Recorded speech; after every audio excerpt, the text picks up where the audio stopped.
చేసి ప్రభుత్వానికి నివేదిక అందజేయడం జరుగుతుంది. అందరికీ నమస్తే.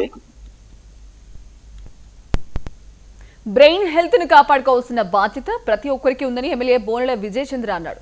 పార్వతీపురంలోని ప్రభుత్వ జిల్లా ఆసుపత్రిలో నూతనంగా ఏర్పాటు చేసిన బ్రెయిన్ హెల్త్ క్లినిక్ ను ఆయన ప్రారంభించారు. శరీర ఆరోగ్యం మీద ఎంతైతే శ్రద్ధ తీసుకుంటున్నామో బ్రెయిన్ హెల్త్ మీద కూడా అంతే శ్రద్ధ తీసుకోవాలని ఎమ్మెల్యే చెప్పారు. జిల్లాలో బ్రెయిన్ కు సంబంధించిన ఎటువంటి ఆరోగ్యపరమైన ఇబ్బందులు ఉన్నా ఈ క్లినిక్ లో చూపించుకోవచ్చని పేర్కొన్నారు.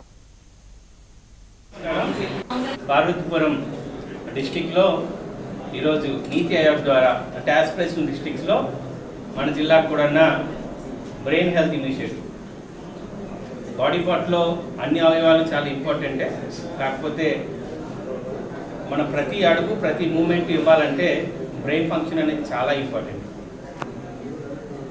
సో ఈ బ్రెయిన్ని మనం ఎంత హెల్తీగా ఎలాగుంచుకోవాలనేదే కాన్సెప్ట్. ఇప్పుడున్న గ్లోబలైజేషన్లో కానీ మెకనైజేషన్లో కానీ ర్యాపిడ్ అర్బనైజేషన్లో కానీ మనిషికి టైం లేకపోవడం, స్ట్రెస్ లైఫ్ ఎక్కువైపోవడం వలన మన హెల్త్ ఎలాగైతే కన్సర్న్గా తీసుకుంటున్నామో బ్రెయిన్ హెల్త్ కూడా అంతే కన్సర్న్ తీసుకోవాలని ఈ యొక్క ఇనిషియేటివ్ ఇక్కడ ఈ యూనిట్ పెట్టడం జరిగింది. ఈ యూనిట్లో ఒక 5 న్యూరాలజిస్ట్, ఒక సూపర్ స్పెషలిస్ట్ వస్తారు, సైక్రటిస్ట్ వస్తారు, ఒక నర్స్ ఉంటారు, ఒక అసిస్టెంట్ కూడా ఉంటారు.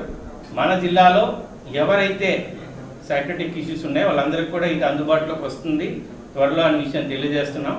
అలాగే బ్రెయిన్ హెల్త్ కావాలి అంటే అది సడన్గా కాకుండా చిన్నప్పటి నుంచి దీనిపైన ప్రత్యేకమైన శ్రద్ధ పెట్టాల్సిన అవసరం ఉంది. అందరికీ నమస్కారం. పార్వతీపురం పాత కక్షల కారణంగా